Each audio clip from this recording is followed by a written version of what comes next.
ದೇವರ ನಾಮಕ್ಕೆ ಸ್ತೋತ್ರವಾಗಲಿ. ಇಂದಿನ ಪ್ರಾರ್ಥನೆಯ ಸಮಯಕ್ಕೆ ನಿಮ್ಮೆಲ್ಲರನ್ನೂ ನಾನು ಆಹ್ವಾನಿಸುತ್ತಾ ಇದ್ದೇನೆ, ಸ್ವಾಗತ ಮಾಡುತ್ತಾ ಇದ್ದೇನೆ. ನಿಮ್ಮೆಲ್ಲರ ಪ್ರಾರ್ಥನೆಗಳಿಗಾಗಿ ನಿಮಗೆ ವಂದನೆಗಳು. ದೇವರು ಖಂಡಿತ ನಮ್ಮೆಲ್ಲರ ಪ್ರಾರ್ಥನೆಗಳನ್ನು ಕೇಳುತ್ತಾ ಇದ್ದಾನೆ. ನಿಮಗೆ ಸಂಶಯ ಇರುವುದಾದರೆ ದಯಮಾಡಿ ಅದನ್ನು ಸಂದೇಹವನ್ನು ತೆಗೆದುಹಾಕಿ, ದೇವರು ನಿಮ್ಮ ಬಾಯಿಂದ ಬರುವ ಪ್ರಾರ್ಥನೆಯನ್ನು ಕೇಳುತ್ತಾ ಇದ್ದಾನೆ, ನಿಮ್ಮ ಸಂಗಡ ಇದ್ದಾನೆ ಎಂಬ ನಂಬಿಕೆ, ಭರವಸೆ ನಿಮಗೆ ಬರಲಿ. ಸರಿ ಮಾಡಿಕೊಳ್ಳುವುದನ್ನು ಸರಿ ಮಾಡಿಕೊಳ್ಳೋಣ. ಪಶ್ಚಾತ್ತಾಪ ಪಡಬೇಕಾದ ಕಾರ್ಯಗಳಿಂದ ಪಶ್ಚಾತ್ತಾಪ ಪಟ್ಟು ಮನ ತಿರುಗಿ ನಾವು ನಮ್ಮನ್ನೇ ಶುದ್ಧಿ ಮಾಡಿಕೊಂಡು ನಮ್ಮ ಹೃದಯಗಳನ್ನು, ನಮ್ಮ ಮನಸ್ಸಾಕ್ಷಿಗಳನ್ನು ತೊಳೆದುಕೊಳ್ಳೋಣ. ನಮ್ಮ ಕೈಗಳನ್ನು, ನಮ್ಮ ಕಣ್ಣುಗಳನ್ನು ಶುದ್ಧಿ ಮಾಡಿಕೊಳ್ಳೋಣ. ದೇವರ ಕಡೆ ತಿರುಗಿ ಬರೋಣ. ಆದರೆ ದೇವರ ಮೇಲೆ ಸಂದೇಹ ಪಡುವುದು ಬೇಡ. ದೇವರ ಪ್ರೀತಿ ಅನಾದಿ ಕಾಲದಿಂದಲೂ ಅವರು ನಮ್ಮನ್ನು ಪ್ರೀತಿ ಮಾಡುತ್ತಾ ಇದ್ದಾರೆ. ತಾಯಿಯ ಗರ್ಭದಲ್ಲಿ ನಮ್ಮನ್ನು ಪ್ರೀತಿ ಮಾಡಿದ ದೇವರು ನಮ್ಮನ್ನು ಇದುವರೆಗೂ ಕಡಿಮೆ ಆಗಲಿಲ್ಲ. ಅವರು ನಮ್ಮನ್ನು ಮರೆಯಲಿಲ್ಲ. ಅವರು ನಮ್ಮನ್ನು ಕೈ ಬಿಡುವುದಿಲ್ಲ, ನಮ್ಮನ್ನು ತೊರೆದು ಬಿಡುವುದಿಲ್ಲ. ಹೌದು, ನಾವು ಎಡವುತ್ತೇವೆ, ತಪ್ಪು ಮಾಡುತ್ತೇವೆ, ದೂರ ಹೋಗುತ್ತೇವೆ, ಸಂದೇಹ ಪಡುವಂತಹ ಸ್ಥಿತಿಗಳು ಬರುತ್ತದೆ. ಸೈತಾನನು ಸುಳ್ಳುಗಾರನು. ಅವನು ತನ್ನ ಸುಳ್ಳುಗಳನ್ನು ನಮ್ಮ ಮೇಲೆ, ನಮ್ಮ ಮನಸ್ಸಿನಲ್ಲಿ ಹಾಕಿ, ನಮ್ಮ ಮನಸ್ಸನ್ನು ಕೆಡಿಸಿ ನಮ್ಮನ್ನು ದೇವರಿಂದ ದೂರ ಮಾಡುವುದಕ್ಕೆ ಪ್ರಯತ್ನ ಪಡುತ್ತಾ, ಹೋರಾಡುತ್ತಾ ಇರುವಾಗ, ಗರ್ಜಿಸುತ್ತಾ ಇರುವಾಗ, ವೇಷ ಹಾಕಿಕೊಂಡು ಬರುತ್ತಾ ಇರುವಾಗ ನಾವು ಹೆದರಬಾರದು, ನಾವು ಎದೆಗುಂದಿ ಹೋಗಬಾರದು, ನಾವು ಭಯಪಡಬಾರದು, ಬಿಟ್ಟು ಕೊಡಬಾರದು. ಸೈತಾನನಿಗೆ ಒಂದು ಕಡೆ ಬಿಟ್ಟು ಕೊಡಬಾರದು. ಅದೇ ಸಮಯದಲ್ಲಿ ದೇವರ ಮೇಲೆ ಪೂರ ಭರವಸೆ ಇಡಬೇಕು. ಹಲ್ಲೆಲೂಯಾ. ನಂಬುವುದಕ್ಕೆ ಯಾವ ಸಾಧ್ಯತೆಗಳು ಇಲ್ಲದೆ ಇರಬಹುದು, ಆದರೆ ನಾವು ನಂಬಬೇಕು. ನಂಬಿಕೆ ಇಲ್ಲದ ಪರಿಸ್ಥಿತಿಯನ್ನು ಮೀರಿ ದೇವರನ್ನ ನಂಬುವಾಗ ಅದ್ಭುತಗಳು ನಡೆಯುತ್ತದೆ. ಹಲ್ಲೆಲೂಯಾ.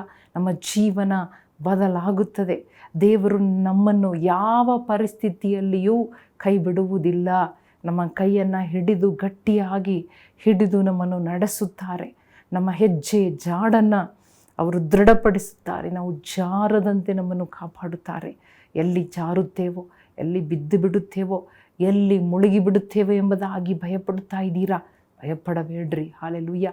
ಇಂದು ಕೂಡ ಕೆಲವೊಂದು ವಾಕ್ಯಗಳನ್ನು ನಾವು ಧ್ಯಾನ ಮಾಡಿ ಪ್ರಾರ್ಥನೆ ಮಾಡೋಣ. ಹಲ್ಲೆಲೂಯಾ.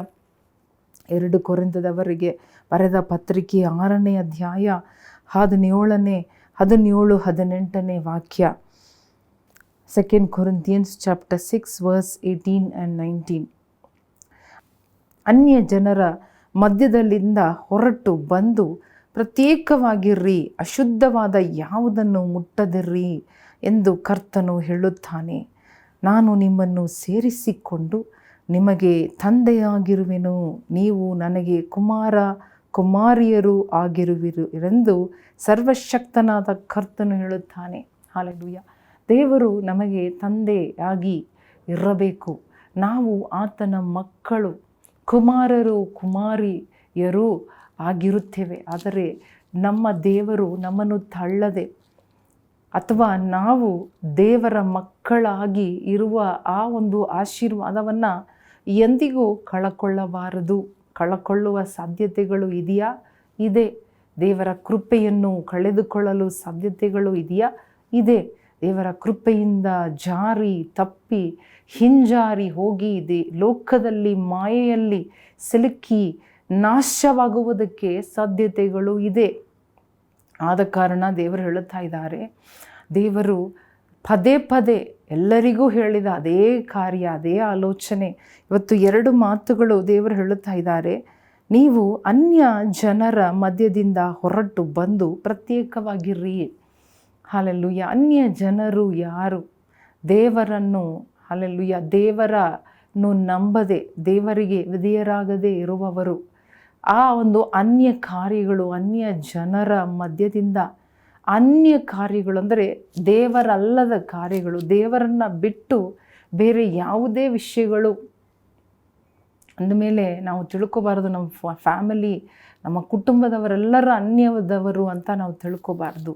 ಅದಲ್ಲ, ದೇವರು ಹೇಳುವ ಕಾರ್ಯಗಳು ನನ್ನನ್ನು ಹೊರತು ಬೇರೆ ಯಾವ ಕಾರ್ಯಗಳು ನಿಮ್ಮ ಜೀವನದಲ್ಲಿ ಇದ್ದರೂ ಪರಿಶುದ್ಧತೆ ಇಲ್ಲದ ಕಾರ್ಯಗಳು, ಅಶುದ್ಧವಾದ ಕಾರ್ಯಗಳು, ಮಲಿನವಾದ ಕಾರ್ಯಗಳು, ನಿಮ್ಮನ್ನು ಕೆಡಿಸುವ ಕಾರ್ಯಗಳು, ನಿಮ್ಮ ಶರೀರ ನಿಮ್ಮ ಆತ್ಮವನ್ನು ಕೆಡಿಸುವ ಕಾರ್ಯಗಳಿಂದ ನೀವು ಹೊರಗಡೆ ಬನ್ನಿರಿ. ಅಶುದ್ಧವಾದ ಕಾರ್ಯವನ್ನು ಮುಟ್ಟಿ ಕೂಡ ನೀವು ನೋಡಬಾರದು ಎಂಬುದಾಗಿ, ತಿರುಗಿ ಕೂಡ ನೀವು ನೋಡಬಾರದು. ಯಾಕಂದರೆ ಕತ್ತಲಿಗೂ ಬೆಳಕಿಗೂ ಸಂಬಂಧ ಇರುವುದಿಲ್ಲ, ಇರಲಿಕ್ಕೆ ಆಗುವುದಿಲ್ಲ. ಎರಡೂ ಒಂದು ಕಡೆ ಇರಲಿಕ್ಕೆ ಸಾಧ್ಯವಿಲ್ಲ. ಒಂದು ಕತ್ತಲು ಇರಬೇಕು ಅಥವಾ ಒಂದು ಬೆಳಕು ಇರಬೇಕು. ಒಂದು ನಾವು ನಂಬಬೇಕು ಅಥವಾ ನಾವು ನಂಬದೇ ಇರಬೇಕು. ಹಾಲೆಲೂಯ. ದೇವರು ಹೇಳ್ತಾನೆ, ನೀನು ತಣ್ಣಗಾದರೂ ಇರು, ನೀನು ಬೆಚ್ಚಗಾದರೂ ಇರು, ಏನಾದರೂ ಒಂದು ತೀರ್ಮಾನ ಮಾಡು. ನಿನ್ನ ತೀರ್ಮಾನ ತುಂಬ ಮುಖ್ಯ, ನಿನ್ನ ತಿಳುವಳಿಕೆ ತುಂಬ ಮುಖ್ಯ. ಆದ ಕಾರಣ ನಾನು ಇಲ್ಲದ ವಿಷಯಗಳನ್ನು ನೀನು ಬಿಟ್ಟು ಹೊರಟು ಬರಬೇಕು. ಪ್ರತ್ಯೇಕವಾದ ಜೀವನ, ಅ ಸಪರೇಟೆಡ್ ಲೈಫ್. ದೇವರು ನಿಮ್ಮನ್ನು ಶುದ್ಧವಾದ ಜೀವನ, ತನಗೋಸ್ಕರ ತನ್ನ ಮಕ್ಕಳಾಗಿ ಜೀವನ ಮಾಡುವುದಕ್ಕೆ, ಈ ಪ್ರಪಂಚದಲ್ಲಿ, ಅಂಧಕಾರ ತುಂಬಿದ ಪ್ರಪಂಚದಲ್ಲಿ ಬೆಳಕಾಗಿ ಇರುವುದಕ್ಕೆ, ಮನಸಾಕ್ಷಿ ಉಳ್ಳವರಾಗಿರುವುದಕ್ಕೆ, ಮನುಷ್ಯರಾಗಿ ಇರುವುದಕ್ಕೆ ದೇವರು ನಮ್ಮನ್ನು ಕರೆದಿದ್ದಾರೆ. ಆದ ಕಾರಣ ಅದನ್ನು ನೆರವೇರಿಸಬೇಕು, ಅದನ್ನು ಮಾಡಬೇಕು. ಯಾವ ಉದ್ದೇಶಕ್ಕಾಗಿ ದೇವರು ನಮ್ಮನ್ನು ಕರೆದಿದ್ದಾರೋ ಅದನ್ನು ನೆರವೇರಿಸುವುದಕ್ಕಾಗಿಯೇ ದೇವರು ನಮಗೆ ಕೊಡುವ ಆಲೋಚನೆ ಏನು? ನೀನು ಹೊರಟು ಬರಬೇಕು. ಅಬ್ರಹಾಮನನ್ನು ನೋಡಿ ಹೇಳಿದ್ರು, ನೀನು ನಿನ್ನ ಸ್ವಂತ ಊರು, ನಿನ್ನ ಜನ, ನಿನ್ನ ಕುಟುಂಬ, ನಿನ್ನ ಮನೆ, ತಂದೆ ಮನೆಯನ್ನು ಬಿಟ್ಟು ನೀನು ನಾನು ತೋರಿಸುವಂತಹ ಜಾಗಕ್ಕೆ ಹೋಗಬೇಕು. ಎಲ್ಲರಿಗೂ ಈ ರೀತಿಯಾದ ಆಲೋಚನೆ ಬಾರದೇ ಇದ್ದರೂ ಕೂಡ ನಾವು ಕೆಲವೊಂದನ್ನು, ದೇವರು ಇಲ್ಲದ ಕಾರ್ಯ, ದೇವರಿಗೆ ಇಷ್ಟವಿಲ್ಲದ ಕಾರ್ಯದಲ್ಲಿ ನಾವು ಇರುವುದಾದರೆ ಅದರ ಮಧ್ಯದಿಂದ ಎದ್ದು ಬರಬೇಕು ಎಂಬುದಾಗಿ. ಹಲ್ಲೆಲೂಯಾ. ಎಷ್ಟು ಬೇಗ ನಾವು ಎದ್ದು ಬರುತ್ತೇವೋ ಅಷ್ಟು ನಮ್ಮ ಜೀವನದಲ್ಲಿ ಬಿಡುಗಡೆ, ಅಷ್ಟು ನಮ್ಮ ಜೀವನದಲ್ಲಿ ಆಶೀರ್ವಾದ. ಯೋಚನೆ ಮಾಡಿ ನೋಡೋಣವ. ದೇವರು ಹೇಳ್ತಾ ಇದ್ದಾರೆ, ಮುಟ್ಟಬೇಡ, ಅಶುದ್ಧವಾದದನ್ನು ಮುಟ್ಟಬೇಡ. ಎರಡು ಕಾರ್ಯಗಳನ್ನು ಹೇಳುತ್ತಾ ಇದ್ದಾರೆ ಅವರು. 18ನೇ ವಾಕ್ಯದಲ್ಲಿ, ನಾನು ನಿಮ್ಮನ್ನು ಸೇರಿಸಿಕೊಂಡು ನಿಮಗೆ ತಂದೆಯಾಗಿರುವೆನು, ನೀವು ನನಗೆ ಕುಮಾರರು ಕುಮಾರತಿಗಳು ಆಗಿರುವಿರಿ. ನಾನು ನಿಮಗೆ ತಂದೆಯಾಗಿರುವೆನು. ತಂದೆ ಮಕ್ಕಳು ಎಂಬ ಸಂಬಂಧ ಅದು ತಾತ್ಕಾಲಿಕವಾದದ್ದಲ್ಲ, ಅದು ನಿರಂತರವಾದ ಒಂದು ಸಂಬಂಧ, ನಿರಂತರವಾದ ಆಶೀರ್ವಾದ. ಯೋಚನೆ ಮಾಡಿ ನೋಡ್ರಿ, ದೇವರು ನಮಗೂ, ನಮ್ಮ ಸಂತತಿ, ನಮ್ಮ ಮಕ್ಕಳಿಗೂ, ನಮ್ಮ ಸಂತತಿಯವರಿಗೂ ದೇವರು ತಂದೆಯಾಗಿ ಇರಬೇಕಾದರೆ ನಾವು ಕೆಲವೊಂದು ಆಯ್ಕೆಗಳನ್ನು, ತೀರ್ಮಾನಗಳನ್ನು ಮಾಡಬೇಕಾಗಿರುತ್ತದೆ. ನಾವು ಕೆಲವೊಂದು ಕಾರ್ಯಗಳನ್ನು ಬಿಡಬೇಕಾಗಿರುತ್ತದೆ. ನಾವು ಬಿಡುವಾಗ ಆ ಆಶೀರ್ವಾದವನ್ನು ಹೊಂದಿಕೊಳ್ಳಬಹುದು, ಆ ಒಂದು ವಾಗ್ದಾನವನ್ನು ನಾವು ಅನುಭವಿಸಬಹುದು. ಇವತ್ತು ನಾವು ಹೊರಟು ಬಾರದೆ ಅಶುದ್ಧತೆಯಲ್ಲಿಯೇ ಕುಳಿತಿರುವಾಗ ಅದೇ ಹಳೆ ಜೀವನ, ಅದೇ ಹಳೆ ಕತೆ, ಅದೇ ಹಳೆ ಸ್ವಭಾವ. ಯೋಚನೆ ಮಾಡಿ ನೋಡ್ರಿ, ಯಾವ ಬದಲಾವಣೆ ಇಲ್ಲ. ನಾವು ದೇವರ ಮಕ್ಕಳಾದರೂ ಯಾರ ಮಕ್ಕಳು ಇವತ್ತು, ಯಾರ ಮಕ್ಕಳಾಗಿ ಭಾವಿಸಿ, ಅಂದರೆ ನಮ್ಮ ಭಾವನೆ, ನಮ್ಮ ಜೀವನದ ಶೈಲಿ ಯಾರ ಮಕ್ಕಳಾಗಿ ಇದೆ ಯೋಚನೆ ಮಾಡಿ ನೋಡೋಣ. ದೇವರ ಮಕ್ಕಳಾಗಿದ್ದರೆ ದೇವರ ಸ್ವಭಾವ, ದೇವರ ನಡವಳಿಕೆ, ನಮ್ಮ ಜೀವನದ ಶೈಲಿ ದೇವರು ಅಂದುಕೊಂಡ ಹಾಗೆ, ದೇವರು ಕಟ್ಟಳೆ ಇಟ್ಟ ಹಾಗೆ, ದೇವರು ಎದುರು ನೋಡಿದ ಹಾಗೆ ಇದೆಯಾ ಎಂಬುದಾಗಿ ನಾವು ನಿಧಾನಿಸಿ ಪರಿಶೀಲಿಸಿ ನೋಡಬೇಕಾಗಿದೆ ಎಂಬುದಾಗಿ ನಾವು ತಿಳಿದುಕೊಳ್ಳೋಣ. ಹಾಲೆಲೂಯ. ದೇವರು, ನಾನು ಉದಾಹರಣೆಗೆ ಹೇಳಬೇಕಾದರೆ, ದೇವರು ದಾವೀದನಿಗೆ ಬಂದು ಹೇಳಿದರು, ದಾವೀದನಿಗೆ ಆಸೆ ಇತ್ತು ನೋಡಿ. 1 Chronicles chapter 28, ಒಂದು ಪೂರ್ವಕಾಲ ವೃತ್ತಾಂತ, 1 Chronicles 28ನೇ ಅಧ್ಯಾಯವನ್ನು ತೆಗೆದುಕೊಳ್ಳುವುದಾದರೆ, ಅಲ್ಲಿ 4ನೇ ವಾಕ್ಯವನ್ನು ಓದುವುದಾದರೆ ನೋಡಿ, ದಾವೀದನು ಒಂದು ದೊಡ್ಡ ಒಂದು ಒಕೇಶನ್ ಅಥವಾ ಒಂದು ಕಾರ್ಯವನ್ನು ಮಾಡುತ್ತಾ ಇದ್ದ. ಒಂದು ಸಭೆ ಇವರನ್ನು ಕರೆದು, ಅಂದರೆ ಸುಮಾರು ಅಲ್ಲಿ ನಾವು ನೋಡ್ಬೋದು 1, 2, 3 ವಾಕ್ಯಗಳಲ್ಲಿ ಎಷ್ಟೋ ದೊಡ್ಡ ದೊಡ್ಡ ಅಧಿಪತಿಗಳು, ಕುಲಾಧಿಪತಿಗಳು, ವರ್ಗದ ನಾಯಕರು, ಸಹಸ್ರಾಧಿಪತಿಗಳು, ಶತಾಧಿಪತಿಗಳು, ಅರಸನ ದನಕುರಿ ಮೊದಲಾದ ಸೊತ್ತಿನ ಮೇಲ್ವಿಚಾರಕರು, ರಾಜಪುತ್ರ ಪಾಲಕರು, ಕಂಚುಕಿಗಳು, ರಣವೀರರು, ಎಲ್ಲ ಘನವಂತರು ನೋಡಿ, ಎಲ್ಲ ಇಷ್ಟು ದೊಡ್ಡ ದೊಡ್ಡ ವ್ಯಕ್ತಿಗಳ ಮುಂದೆ ನಿಂತು ಅವನು ಹೇಳುವಂತಹ ಕಾರ್ಯ ತುಂಬ ತುಂಬ ಆಶ್ಚರ್ಯವಾಗಿರುತ್ತದೆ. ನೋಡಿ, ಅವನು ಹೇಳ್ತಾ ಇದ್ದಾನೆ 4ನೇ ವಾಕ್ಯ, ಇಸ್ರಾಯೇಲ್ ದೇವರಾದ ಯೆಹೋವನು ನನ್ನ ತಂದೆಯ ಮನೆಯವರೆಲ್ಲರಲ್ಲಿ ನನ್ನನ್ನೇ ಸದಾ ಇಸ್ರಾಯೇಲ್ಯರ ಅರಸನಾಗಿರುವುದಕ್ಕೆ ಆರಿಸಿಕೊಂಡನು. ಆತನು ಯಹೂದ ಕುಲವು ರಾಜಕುಲವಾಗಬೇಕೆಂದು ನೇಮಿಸಿ ಆ ಕುಲದಲ್ಲಿ ನನ್ನ ತಂದೆಯ ಕುಟುಂಬವನ್ನು ಆರಿಸಿಕೊಂಡನು. ನನ್ನ ತಂದೆಯ ಎಲ್ಲ ಮಕ್ಕಳಲ್ಲಿ ನನ್ನನ್ನೇ ಮೆಚ್ಚಿ ಇಸ್ರಾಯೇಲ್ಯರ ಎಲ್ಲರ ಅರಸನಾಗಿ ಮಾಡಿದನು. ನನಗೆ ದಯಪಾಲಿಸಿದ ಅನೇಕ ಮಂದಿ ಮಕ್ಕಳಲ್ಲಿ ನನ್ನ ಮಗನಾಗಿರುವ ಸೊಲೊಮೋನನನ್ನು ಯೆಹೋವನ ರಾಜ್ಯ ಸಿಂಹಾಸನವಾಗಿರುವ ಇಸ್ರಾಯೇಲ್ ಸಿಂಹಾಸನದ ಮೇಲೆ ಕುಳ್ಳಿರಿಸುವುದಕ್ಕೋಸ್ಕರ ಆರಿಸಿಕೊಂಡನು. ಹಲ್ಲೆಲೂಯಾ. ನೋಡಿ, ದೇವರ ಆಯ್ಕೆ, ದೇವರ ಯೋಜನೆ, ದೇವರ ಉದ್ದೇಶವನ್ನು ಇಲ್ಲಿ ನಾವು ಸ್ಪಷ್ಟವಾಗಿ ದಾವೀದನು ಹೇಳುತ್ತಾ ಇದ್ದಾನೆ. ಎಲ್ಲ ನನ್ನ ತಂದೆಯ ಮನೆಯವರೆಲ್ಲರಲ್ಲಿ ನನ್ನನ್ನೇ ದೇವರು ಆರಿಸಿಕೊಂಡರು. In all my father's household. ನನ್ನ ತಂದೆಗೆ ಮಕ್ಕಳು ಇದ್ದರು, ಅನೇಕ ಮಕ್ಕಳು ಇದ್ದರು, ಆದರೆ ನನ್ನನ್ನೇ ದೇವರು ಆರಿಸಿಕೊಂಡರು. ನನಗೆ ಹಲವಾರು ಮಕ್ಕಳು ಇದ್ದರು, ಆದರೆ ಸೊಲೊಮೋನನನ್ನು ಆರಿಸಿಕೊಂಡರು. ಅನೇಕ ಕುಲಗಳು ಇತ್ತು, 12 ಕುಲದಲ್ಲಿ ಯೂದ ಕುಲವನ್ನು ದೇವರು ಆರಿಸಿಕೊಂಡರು. ಈ ರೀತಿಯಾಗಿ ದೇವರ ಆಯ್ಕೆ, ದೇವರ ಎದುರು ನೋಡುವಿಕೆ, ದೇವರ ಉದ್ದೇಶ ಇವೆಲ್ಲವೂ ವಿಶೇಷವಾದದ್ದು. ಆದ ಕಾರಣ ನಾವು ಎಷ್ಟು ಜಾಗರೂಕರಾಗಿರಬೇಕು ಎಂಬುದಾಗಿ ನಾವು ನೋಡುತ್ತಾ ಇದ್ದೇವೆ. ದೇವರು ಹೇಳುತ್ತಾ ಇದ್ದಾರೆ, ಸೊಲೊಮೋನನಿಗೆ ಕೊಟ್ಟ ಒಂದು ಆಲೋಚನೆ ಏನು ಅಥವಾ ಕಟ್ಟಳೆ ಏನು ಎಂಬುದಾಗಿ ಮುಂದೆ ನಾವು ಓದಿ ನೋಡುವಾಗ, ಆತನು ನನಗೆ, ಅಂದರೆ ದೇವರು ನನಗೆ, ನಿನ್ನ ಮಗನಾದ ಸೊಲೊಮೋನನೇ ನನ್ನ ಆಲಯವನ್ನು ಅದರ ಪ್ರಕಾರಗಳನ್ನು ಕಟ್ಟಿಸುವನು.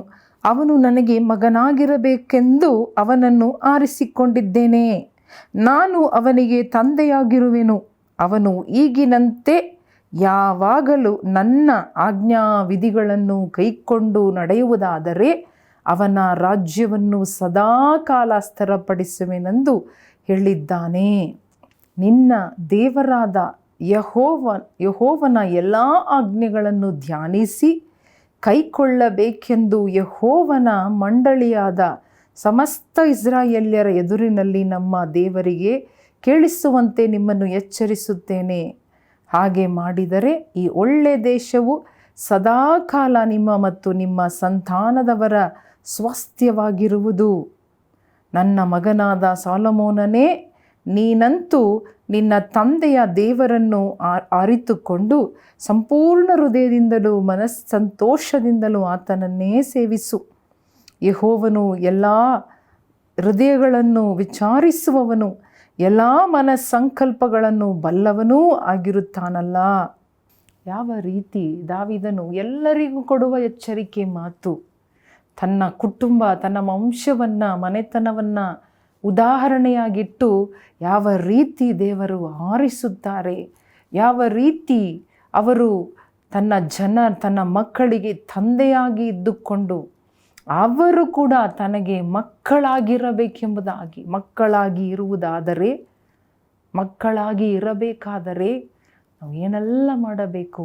ಹೃದಯಗಳನ್ನು ಆಲೋಚಿಸುವ ದೇವರು, ನಮ್ಮ ಯೋಚನೆಗಳನ್ನು ಬಲ್ಲವನಾಗಿರುವ ದೇವರು, ನಮ್ಮಿಂದ ಎದುರು ನೋಡುವ ಕಾರ್ಯ ಏನು? ನಿನ್ನ ದೇವರನ್ನು ನೀನು ಪಾಲಿಸಬೇಕು, ಅವನ ಕಟ್ಟಳೆಗಳನ್ನು ಪಾಲಿಸಬೇಕು, ಅವರಿಗೆ ನೀನು ಮಗನಾಗಿ ನಡೆದುಕೊಳ್ಳಬೇಕು. ತಂದೆಯಾದರೆ ದೇವರು, ಆ ದೇವರಿಗೆ ಕೊಡಬೇಕಾದ ಸನ್ಮಾನವನ್ನು, ಗೌರವವನ್ನು, ಸ್ಥಾನವನ್ನು ನಾವು ಕೊಡಲೇಬೇಕು. ನಮ್ಮ ಜೀವನದಲ್ಲಿ ನಮ್ಮ ದೇವರಾದ ತಂದೆಗೆ ನಾವು ಎಷ್ಟು ಸ್ಥಾನ ಕೊಟ್ಟಿದ್ದೇವೆ, ಎಷ್ಟು ಅಧಿಕಾರ ಕೊಟ್ಟಿದ್ದೇವೆ. ಎಂಬುದಾಗಿ ಯೋಚನೆ ಮಾಡಿ ನೋಡೋಣ. ಇಲ್ಲಿ ಅವನು ತನ್ನ ಜನರಿಗೆ ಹೇಳುವುದು ಮಾತ್ರ ಅಲ್ಲ, ತನ್ನ ಮಗನಿಗೂ ಹೇಳುತ್ತಾ ಇದ್ದಾನೆ, ಸಾಲಮೋನನೇ, ನೀನಂತೂ ಸಂಪೂರ್ಣ ಹೃದಯದಿಂದ ಮನಸ್ಸಂತೋಷದಿಂದ ಸೇವಿಸು, ಸಂಪೂರ್ಣ ಹೃದಯದಿಂದ ಸೇವಿಸು, ಸಂಪೂರ್ಣ ಮನಸ್ಸಂತೋಷದಿಂದ ಸೇವಿಸು. ನೀನು ಆತನನ್ನೇ ಸೇವಿಸು. ಯೆಹೋವನು ಎಲ್ಲ ಹೃದಯಗಳನ್ನು ವಿಚಾರಿಸುವವನಾಗಿದ್ದಾನೆ, ಮನಸ್ಸಂಕಲ್ಪಗಳನ್ನು ಬಲ್ಲವನಾಗಿರುತ್ತಾನಲ್ಲ.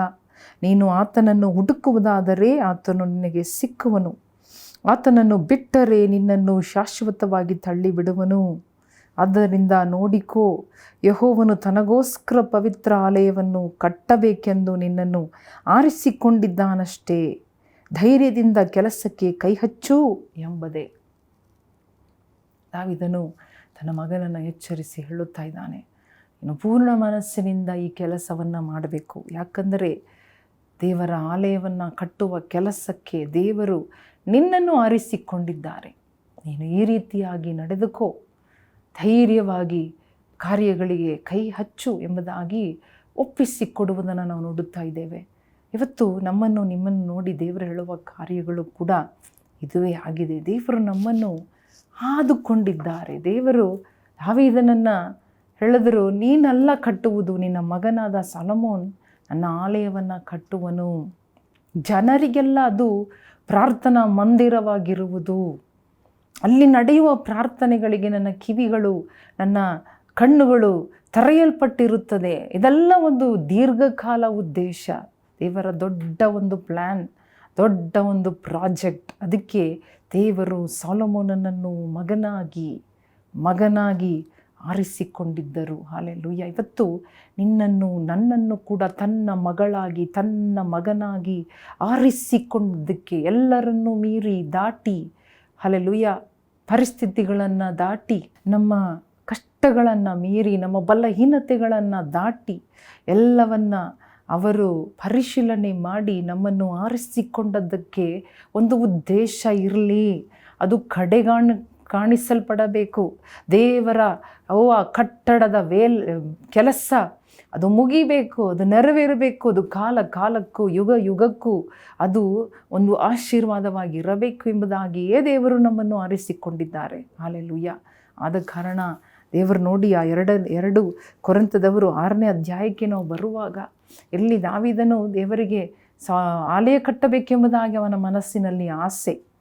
ಸಾಲೊಮೋನ ಆಲಯವನ್ನು ಕಟ್ಟಿ ಮುಗಿಸಿದನು ನಿಜ, ಆದರೆ ಇವತ್ತು ನಾನು ನೀನು ದೇವರ ಆಲಯವಾಗಿದ್ದೇವೆ, ನಾವೇ ದೇವರ ಮಂದಿರವಾಗಿದ್ದೇವೆ. ಆದ ಕಾರಣ ನಾವು ನಮ್ಮಲ್ಲಿ ಯಾವ ಕೆಟ್ಟತನ, ಯಾವ ಅಶುದ್ಧತೆ, ಯಾವ ಅನ್ಯ ಕಾರ್ಯಗಳು, ಅನ್ಯರ ನಡುವಳಿಗಳು ನಮ್ಮಲ್ಲಿ ಇರಬಾರದು. ಅನ್ಯರ ನಡುವಳಿಗಳು, ಅನ್ಯರ ಚಟುವಟಿಕೆಗಳು, ಅನ್ಯರ ಅಭ್ಯಾಸಗಳು, ಕತ್ತಲಿನ ಕಾರ್ಯಗಳು ಯಾವುದು ನಮ್ಮಲ್ಲಿ ಇರಬಾರದು. ಅದರಿಂದ ಹೊರಗಡೆ ಬಾ, ಅದನ್ನು ಮುಟ್ಟಬೇಡ, ನೋಡಬೇಡ, ನಿಲ್ಲಬೇಡ. ದೇವರ ನಮಗೆ ಕೊಡುವ ಆಲೋಚನೆ, ಅದನ್ನು ನಾವು ಕೇಳುವಾಗ ದೇವರು ನಮಗೆ ತಂದೆಯಾಗಿ ಇದ್ದುಕೊಂಡು, ಹಾಲೆಲೂಯ, ಯಾವ ತಂದೆ ತಾನೇ ತನ್ನ ಮಕ್ಕಳಿಗೆ ರೊಟ್ಟಿ ಕೇಳಿದರೆ ಕಲ್ಲನ್ನು ಕೊಡುತ್ತಾರೆ, ಕೇಳುವುದಕ್ಕಿಂತಲೂ ಪ್ರಾರ್ಥನೆ ಮಾಡುವುದಕ್ಕಿಂತಲೂ ಅಧಿಕವಾಗಿ ಕೊಡುವ ನಮ್ಮ ತಂದೆಯಾದ ದೇವರು, ಪರಲೋಕದಲ್ಲಿ ನಮ್ಮ ತಂದೆ, ಪರಲೋಕದ ದೇವರು ನಮ್ಮ ತಂದೆ, ಅವರು ಯಾವ ರೀತಿ ಹೇಳುತ್ತಾರೋ ಅದರ ಪ್ರಕಾರವಾಗಿ ನಾವು ಮಾಡುವಾಗ ದೇವರು ನಮ್ಮ ಜೀವನದಲ್ಲಿ ದೊಡ್ಡ ವ್ಯತ್ಯಾಸ, ನಮ್ಮ ಮೂಲಕ ದೊಡ್ಡ ದೊಡ್ಡ ಉದ್ದೇಶಗಳನ್ನು ಈ ಭೂಮಿಯಲ್ಲಿ, ಈ ಕುಟುಂಬದಲ್ಲಿ, ಈ ಪಟ್ಟಣದಲ್ಲಿ ದೇವರು ನಿಮ್ಮ ಮುಖಾಂತರ ಮಾಡುವುದಕ್ಕಾಗಿಯೇ ದೇವರು ಈ ಕಾರ್ಯಗಳನ್ನು ನಿಮ್ಮಿಂದ ಎದುರು ನೋಡುತ್ತಾ ಇದ್ದಾರೆ.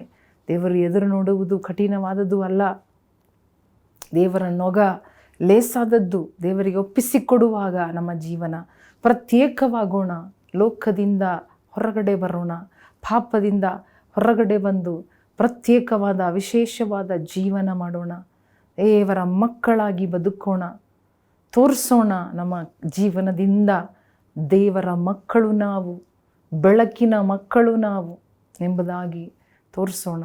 ಹಾಲೆಲೂಯ. ದೇವರೇ ನಿಮಗೆ ಸ್ತೋತ್ರ. ಕಣ್ಣು ಮುಚ್ಚಿ ನಾವೆಲ್ಲರೂ ಪ್ರಾರ್ಥನೆ ಮಾಡಿಕೊಳ್ಳೋಣವ ಈ ದಿನದಲ್ಲಿ. ಓ ಹಾಲೆಲೂಯ. ಪರಿಶುದ್ಧಾತ್ಮ ದೇವರು ನಮ್ಮ ಸಂಗಡ ಮಾತನಾಡುತ್ತಾ ಇದ್ದಾರೆ. ಹಲ್ಲೆಲೂಯಾ. ಹಳೇ ಸ್ವಭಾವ, ಹಳೆ ಜೀವನ, ಅದೇ ಸ್ವಭಾವ, ಅದೇ ಜೀವನ, ಅದೇ ಕಾರ್ಯಗಳು ಬೇಡ ಸ್ವಾಮಿ. ಅದೇ ಕೆಟ್ಟ ಮಾತುಗಳು, ಅದೇ ಕೋಪ, ಅದೇ ಜಗಳದ ಸ್ವಭಾವ ಬೇಡ ಸ್ವಾಮಿ.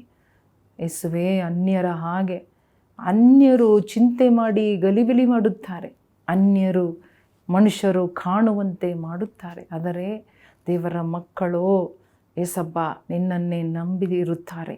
ನಿನ್ನ ಮಕ್ಕಳು ಎಂಬ ಭರವಸೆ ಉಳ್ಳವರಾಗಿರುತ್ತಾರೆ. ನಮ್ಮ ತಂದೆ ಪರಲೋಕದಲ್ಲಿ ಇದ್ದಾರೆ, ನಮ್ಮ ತಂದೆ ನಮ್ಮ ಸಂಗಡ ಇದ್ದಾರೆ, ಅವರು ನಮ್ಮನ್ನು ಕೈ ಬಿಡುವುದಿಲ್ಲ ಎಂಬುದಾಗಿ ಯಾವುದೇ ಅಡ್ಡದಾರಿಗೆ ಹೋಗದೆ ನೀತಿ ನ್ಯಾಯ ಧರ್ಮವನ್ನು ಪಾಲಿಸುತ್ತಾ ದೇವರಿಗೆ ಭಯಪಡುತ್ತಾ ಪೂರ್ಣ ಮನಸ್ಸಿನಿಂದ ದೇವರನ್ನು ಹುಡುಕುತ್ತಾ ಸೇವಿಸುತ್ತಾ ಇರುತ್ತಾರೆ. ನೀನು ಹುಡುಕಿದರೆ ದೇವರು ನಿನಗೆ ಸಿಕ್ಕುವರು.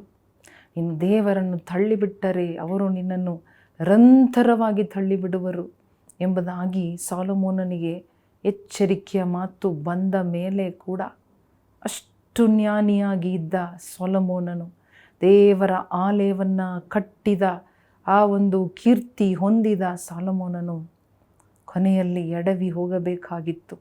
ಎಡವಿ ಹೋದನು, ಎಡವಿ ಬಿದ್ದನು. ದೇವರನ್ನು ಮೆಚ್ಚಿಸದೆ ದೇವರ ಕೋಪವನ್ನು ಎಬ್ಬಿಸುವವನಾಗಿ ಬದಲಾದನು. ನಾವು ಇವತ್ತು ಯಾವ ಪರಿಸ್ಥಿತಿಯಲ್ಲಿ ಇದ್ದೇವೆ ಎಂಬುದಾಗಿ ನಾವು ನಮ್ಮನ್ನೇ ಪರಿಶೀಲನೆ ಮಾಡಿ ನೋಡಿಕೊಳ್ಳೋಣ. ದೇವರೇ, ನಾವು ದೊಡ್ಡವರು ಅಲ್ಲ ಸ್ವಾಮಿ, ನಾವು ಪರಿಪೂರ್ಣರು ಅಲ್ಲ ಸ್ವಾಮಿ, ನಾವು ನೀತಿವಂತರು ಅಲ್ಲ ಸ್ವಾಮಿ.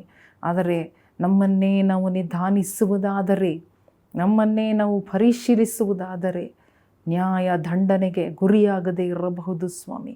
ನಾವು ನಮ್ಮನ್ನು ಪರಿಶೀಲನೆ ಮಾಡುವುದಕ್ಕೆ ನಮಗೆ ನೀನು ಕೊಡುವ ಅವಕಾಶಗಳಿಗಾಗಿ ಸ್ತೋತ್ರಪ್ಪ.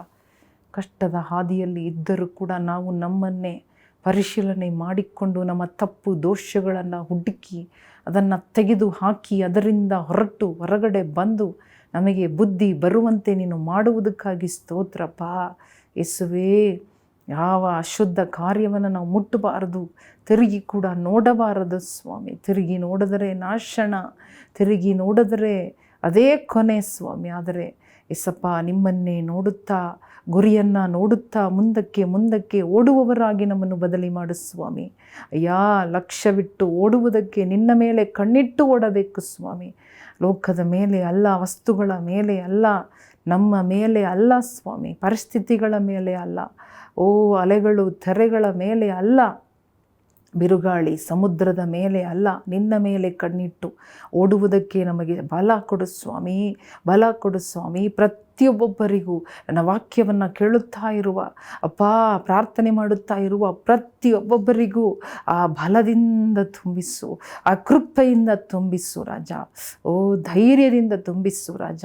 ನೀನು ಕೊಟ್ಟಿರುವ ಕಾರ್ಯಗಳಿಗೆ ನಿನ್ನ ಮಕ್ಕಳು ಧೈರ್ಯದಿಂದ ಕೈ ಹಚ್ಚುವಂತೆ ಮಾಡು ಸ್ವಾಮಿ. ಹಲ್ಲೆಲೂಯಾ. ಅನೇಕರಿಗೆ ಭಯ ಇರಬಹುದು, ಅಯ್ಯೋ ಇದು ನಾನು ಹೇಗೆ ಮಾಡಲಿ, ಈ ವಿಷಯದಲ್ಲಿ ಈ ಸೇವೆ ದೇವರು ಕೊಟ್ಟಿರುವುದಾದರೆ ನಾನು ಯಾವ ರೀತಿ ಮಾಡಲಿ ಎಂಬುದಾಗಿ ಭಯವುಳ್ಳವರಾಗಿರುವುದಾದರೆ ಆ ಭಯ ನೀಗಲಿ, ಧೈರ್ಯ ಬರಲಿ ಸ್ವಾಮಿ. ಹಲ್ಲೆಲೂಯಾ. Thank you lord. ನೀನು ಕೊಡುವ ಒಂದೊಂದು ವಿಷಯವನ್ನು ಧೈರ್ಯವಾಗಿ ಮಾಡುವುದಕ್ಕೆ ಅವರಿಗೆ ಬೇಕಾದ ಧೈರ್ಯವನ್ನು ಕೊಡು ಸ್ವಾಮಿ. ಪೂರ್ಣ ಮನಸ್ಸನ್ನು ಕೊಡು ರಾಜ. ಹಲ್ಲೆಲೂಯಾ. ಕೃಪೆ ಕೊಡು, ಧೈರ್ಯ ಕೊಡಪ್ಪ. ಇದು ನಿನ್ನ ಕೆಲಸವಾದರೆ ಅದನ್ನು ಧೈರ್ಯವಾಗಿ, ನಿನ್ನ ಅಪ್ಪಣೆ ಆದರೆ ಅದನ್ನು ಧೈರ್ಯವಾಗಿ ಮಾಡುವುದಕ್ಕೆ, ಅದರಲ್ಲಿ ಕಾಲಿಟ್ಟು ಮಾಡುವುದಕ್ಕೆ ನಮಗೆ ಕೃಪೆ ಕೊಡಪ್ಪ. ನೀನು ಮಾಡುವುದಕ್ಕಾಗಿ ಸ್ತೋತ್ರ. ಯೇಸು ಕ್ರಿಸ್ತನ ನಾಮದಲ್ಲಿ ಬೇಡಿಕೊಳ್ಳುತ್ತೇವೆ ನಮ್ಮ ತಂದೆ, ಆಮೇನ್. ಪ್ರಿಯ ಸಹೋದರ ಸಹೋದರಿಯರೇ, ದೇವರು ನಿಮ್ಮನ್ನು ಆರಿಸಿಕೊಂಡಿದ್ದಾರೆ. ನಿಮ್ಮ ಮನೆತನ, ನಿಮ್ಮ ಸಂತತಿಯನ್ನು ಎಲ್ಲ ಜನರ ಮಧ್ಯದಿಂದ ಆರಿಸಿಕೊಂಡ ಉದ್ದೇಶವನ್ನು ನಿಮ್ಮ ಕೈಯಲ್ಲಿ ಕೊಡುವಾಗ ಅದನ್ನು ಸ್ವೀಕಾರ ಮಾಡಿ ಅದನ್ನು ಪೂರ್ಣ ಮನಸ್ಸಿನಿಂದ ಮಾಡುವುದಕ್ಕೆ ಒಪ್ಪಿಸಿಕೊಡ್ರಿ. ದೇವರು ನಿಮ್ಮನ್ನು ಆಶೀರ್ವದಿಸಲಿ. ಆಮೇನ್.